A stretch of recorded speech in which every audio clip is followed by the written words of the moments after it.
Then Mia does her absolute best to get Heather to turn on her husband. Mia says to her, "You don't have to stand by him. Nathan and Jeremy were sleeping with prostitutes behind our backs." Terrible. This is why you don't let your girl have friends.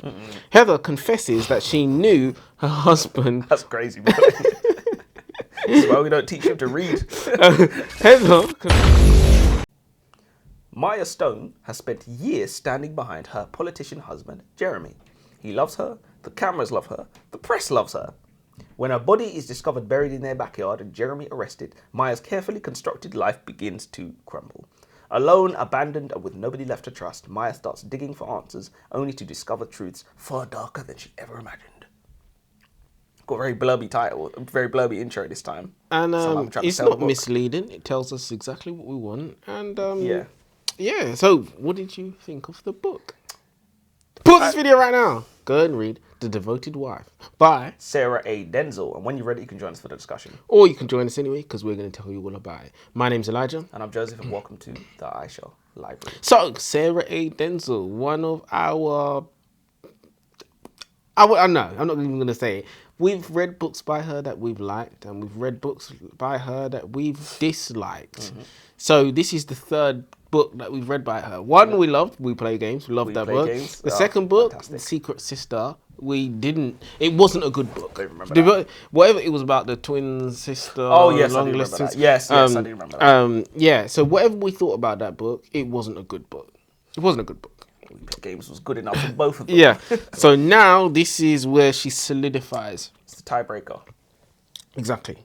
So what did you think about it?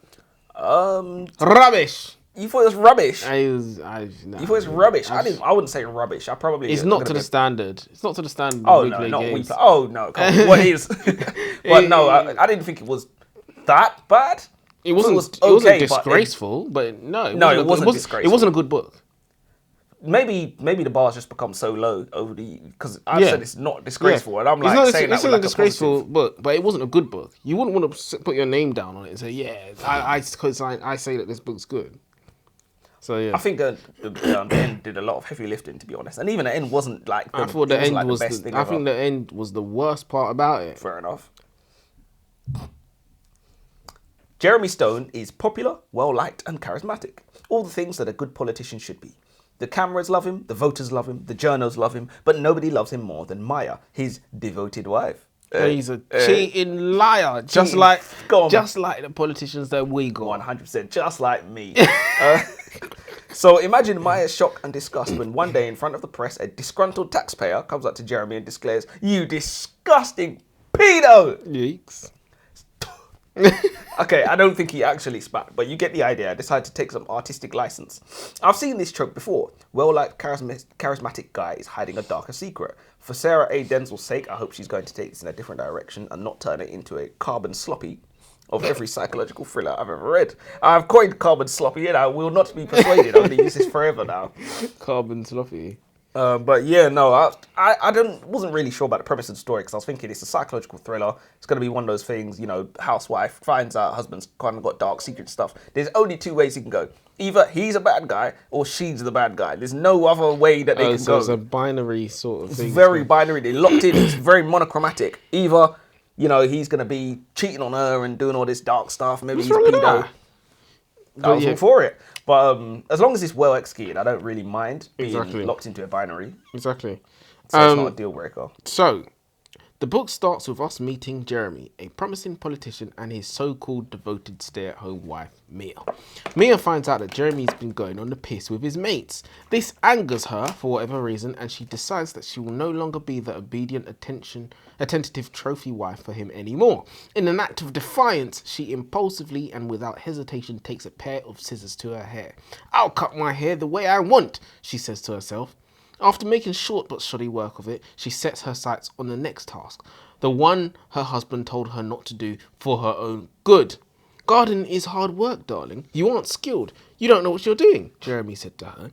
All things that sound very reasonable to me, but clearly not to Mia, who starts impulsively, in a rage, starts digging up the garden.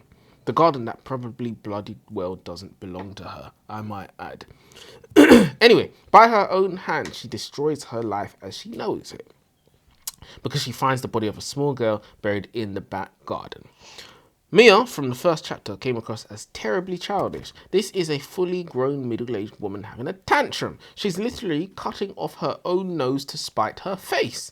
Why is it in female literature female authors insist on writing misogyny into their female characters? Why do they all behave like toddlers? Is Sarah A. Denzil trying to say that women are incapable of acting like mature, well-rounded, reasonable adults? And secondly, how dare Mia call the police without calling her husband first? Do you agree with that statement? Yes. I specifically agree with the first one, to be honest. I don't understand what the obsession is with the infantilization of women in media, because it's not cute, you know? I've never used this word before. I'm going to use it now. It gives me the ick. I dislike greatly. It was genuinely ridiculous. She said, I'm going to cut my own hair. She literally took scissors to her hair, just started cutting her hair and stuff like that. That is literally childish So it's just behavior. like, what is the hell's going on nursery there? behavior for sure. And it's like, you know, women act impulsively and act on their emotions, that kind of thing. It's tee-hee-hee, I'm so silly. But, you know, when men do it, you're an abuser and you're this and you're that. Exactly. And it's crazy. I'm going to give the author credit that she may not deserve here. In chapter 8, Maya goes for a drink down the pub with her mum. If anyone watching this video also watched our review on The Trial by Rob Rinder, then you will know just how much I detest scenes with the main character's mum. Mums are always either super overbearing and condescending, or they are super overstimulating and mother you to death sort of character. Here, however, I think the author almost exposed an interesting form of misogyny. Maya's mother notices that she doesn't exactly look happy and suggests that Maya and Jeremy try for another baby after losing their first. Maya declines, saying she's not willing to put herself and her body through that again, and her mum immediately pushes back, asking her to think of what Jeremy wants. This is interesting because the author is showing us how misogyny is self-sustaining, and even in the absence of men, other women will voluntarily keep the ball rolling because they have too much invested in the system to tear it down now. Imagine what it must have been like to be the last wave of slaves before abolition. You live your whole life in chains, you toil in the fields, you get your back torn up by whips, you get sexually abused by the master's daughter. And when you, against all odds, survive all of that and reach the ripe age of 80, that's when Abraham Lincoln starts talking about freedom. You might be a little bit angry that the next generation escaped the life that you had to endure. That's the impression I get when older women characters speak to younger women characters about how important it is to give their husbands children. Of course, I didn't get out of it and neither should you, sort of thing. Of course, I could be reading way too much into this, and maybe Maya's mother just wanted her to experience the joys of motherhood also. But So no, what exactly are you saying? Are you saying that her mother is misogynistic? Yes, I think that's like, they're almost imprisoning each other. Because Maya was like, oh, you know, I've done it once, I don't want to put my body through that again. And she was like, but what about what your husband wants, sort of thing. And that's like quite a male-centric view to have, especially as a woman, to be like worrying about what your husband wants when, you know, it's your body that's going to be going through.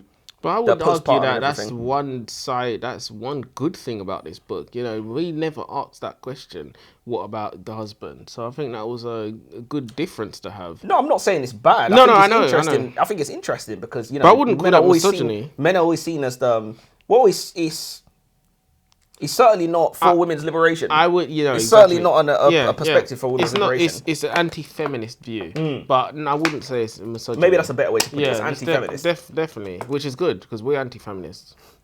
Speak to yourself.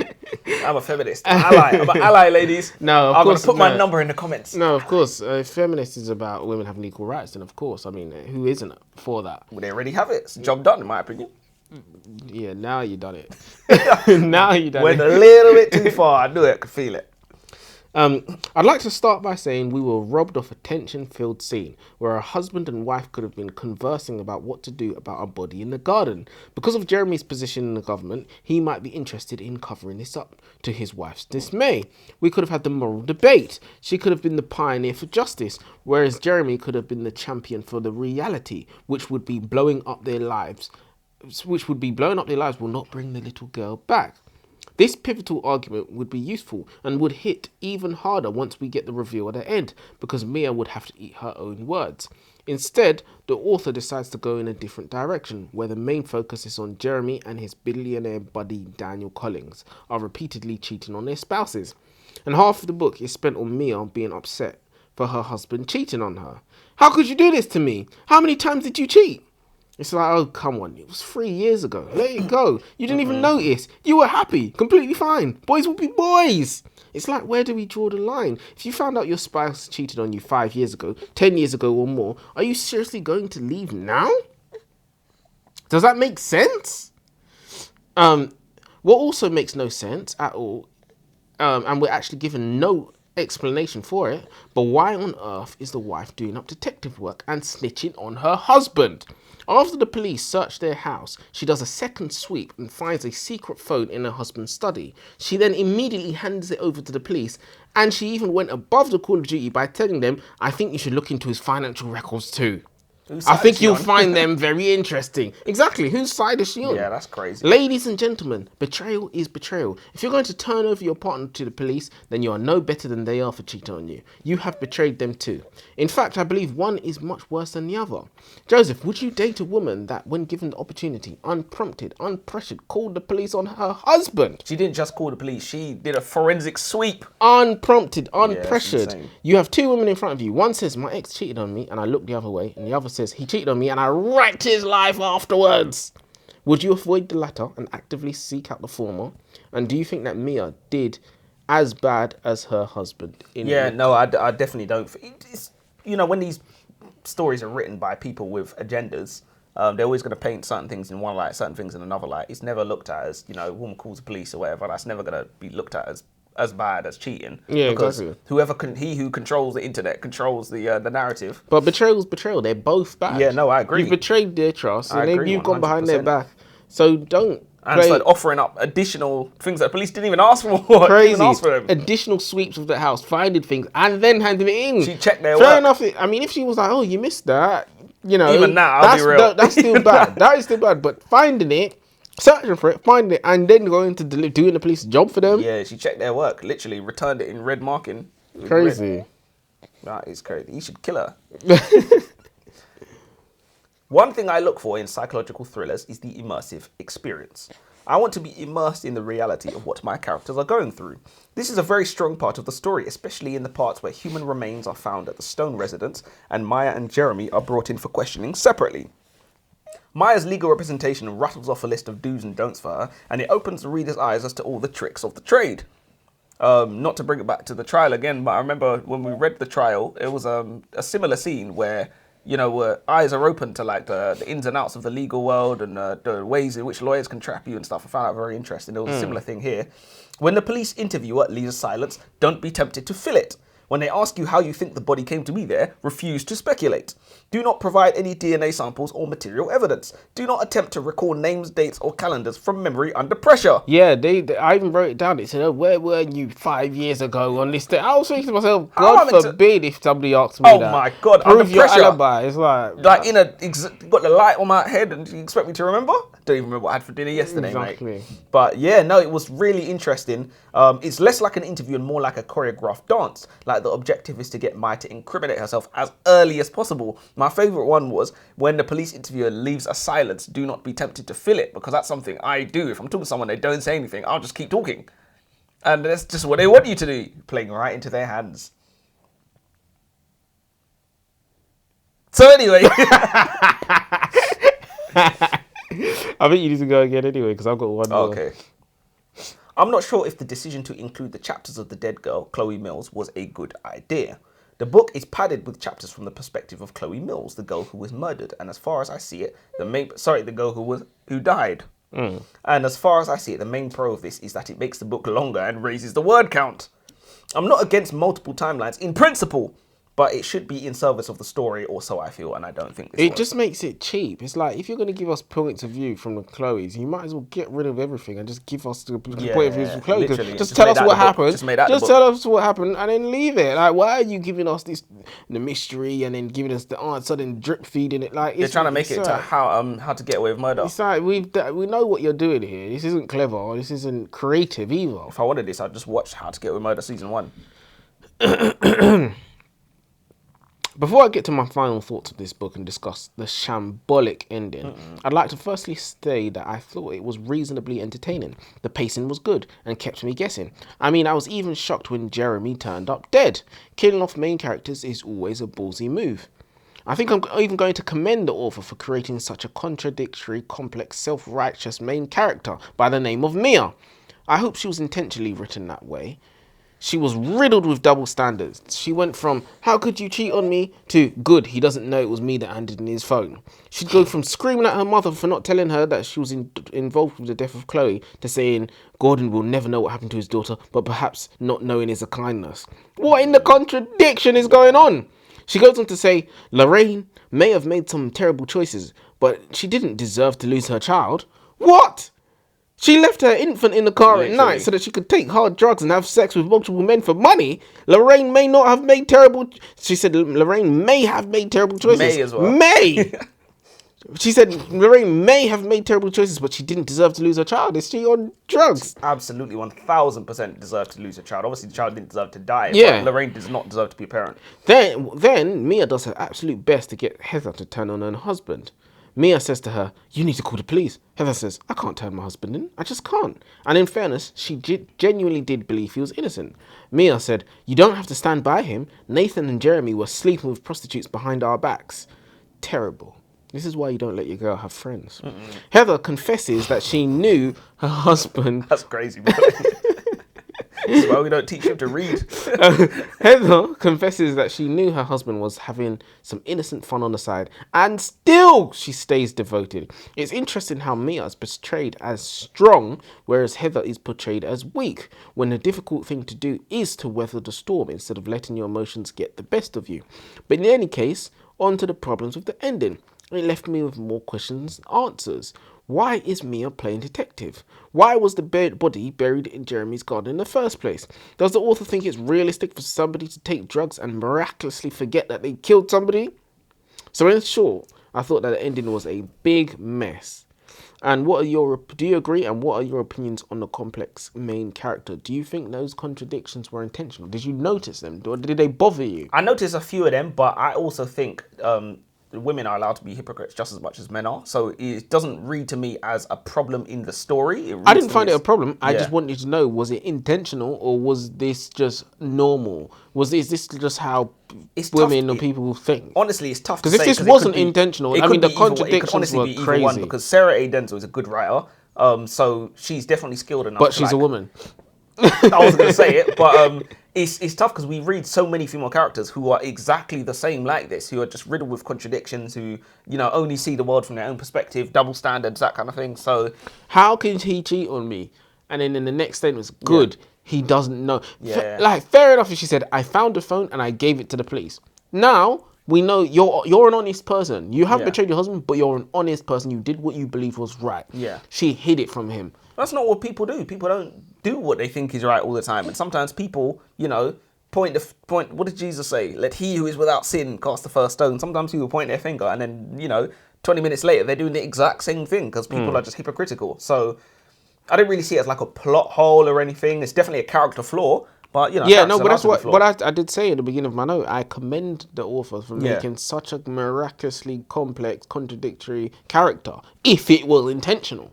I don't know if it is. The drugs thing, I kind of understand where you're coming from. I don't know, because I don't take drugs. But Your Honor.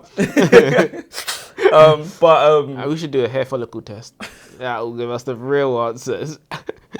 I need to go.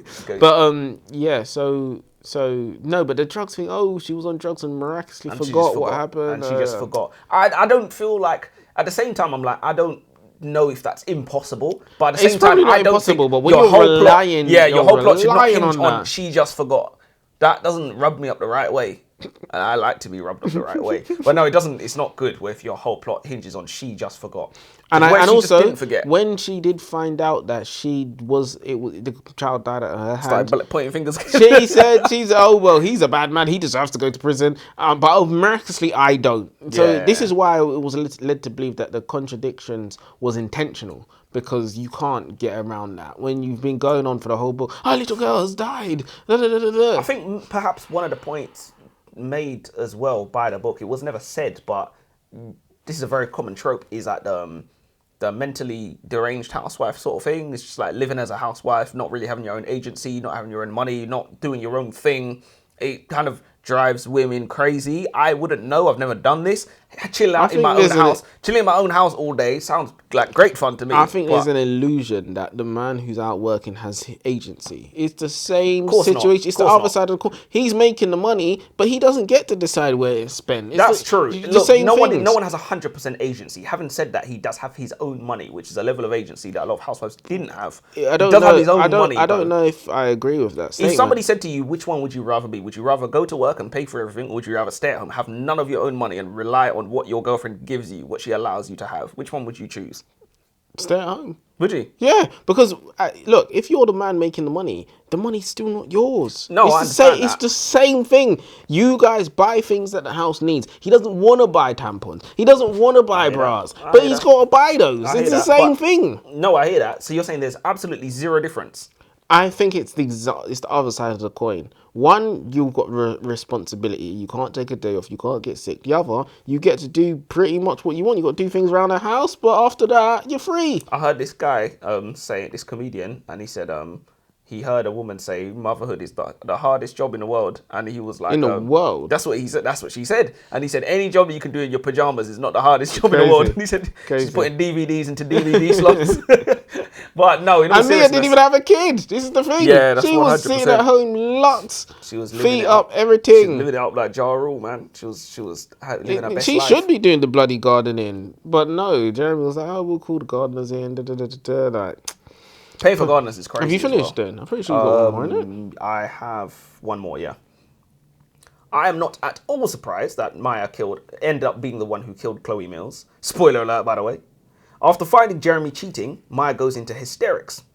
She sees Jeremy's mistress's daughter, Chloe, in her car, and in a fit of madness mistakes Chloe for her own lost daughter, Ava. This is what I was talking about, her being mentally deranged sort of thing, because I don't know if drugs can do all of that. Your Honor. In a tragic accident, she drops Chloe out of a window and likely breaks the poor girl's neck. It's a decent twist, a classic misdirection of making the villain the one we thought was the victim, but it's been done too many times to surprise me. By this time, exactly. by I this kind of time, thought this was happening anyway. yeah, by this time, Maya was obviously didn't have her head on totally straight, and you're thinking, oh, well, there's That's going to be a just my payoff. type. There's going to be some manner of payoff here. Yeah.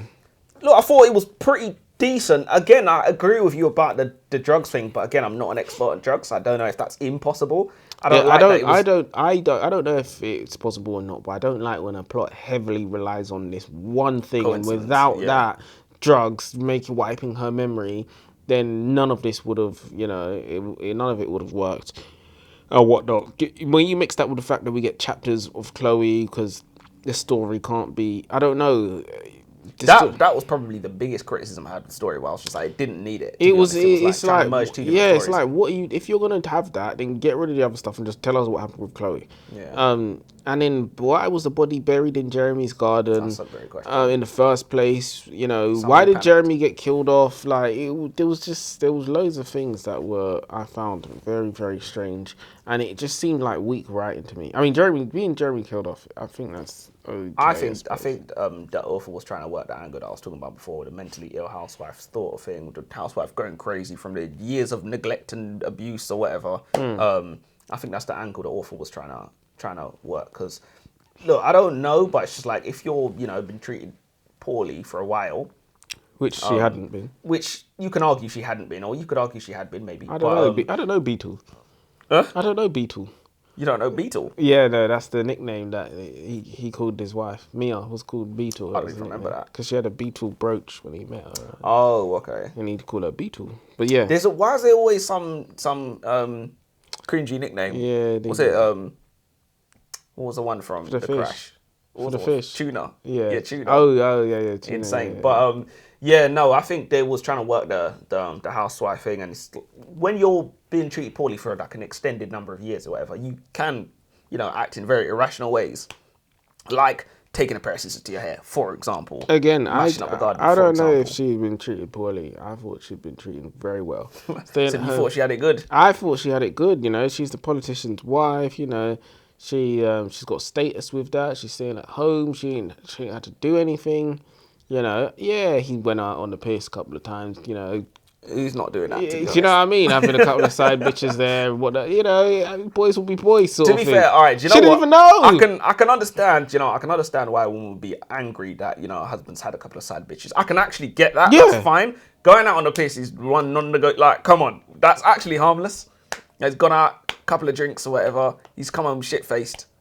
Like, that's just so understandable. It's like, as long as it's not every weekend in sort this of thing. British culture, that's what you do. That is what you do. But yes, all right. Let's get on to whether you would recommend and what you would rate the book. I would probably give it.